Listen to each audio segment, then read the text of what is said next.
رب المشرقين ورب المغرب بسم اللہ الرحمن الرحیم رب اشرح لی صدری ویسر لی امری واحلل عقدۃ من لسانی یفقہوا قولی۔ وضو کرتے وقت دل میں یہ نیت کریں کہ اللہ کے حضور نماز میں حاضر ہونے کے لیے وضو کرنے لگا ہوں، اور پھر جب نماز پڑھنے لگیں تو دل میں یہ قصد اور نیت کریں کہ صرف اپنے اللہ ہی کی خوشنودی کے لیے اس کا حکم بجا لاتا ہوں۔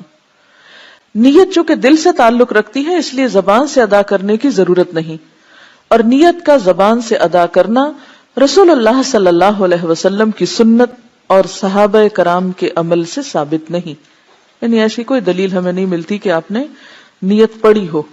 نیت کی تو ہے لیکن نیت پڑھی نہیں۔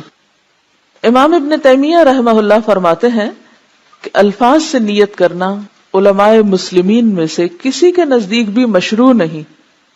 مشروع کا کیا معنی؟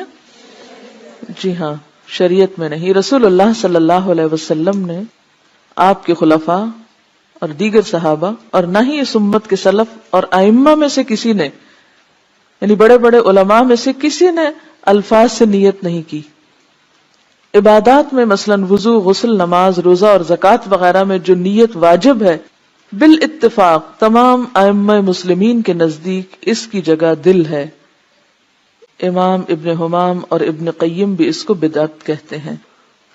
اب یہاں حاشیے میں ذرا دیکھیے، نمبر 1 حاشیہ، اپنے دل میں کسی کام کی نیت کرنا اور ضرورت کے وقت کسی کو اپنی نیت سے آگاہ کرنا ایک جائز بات ہے،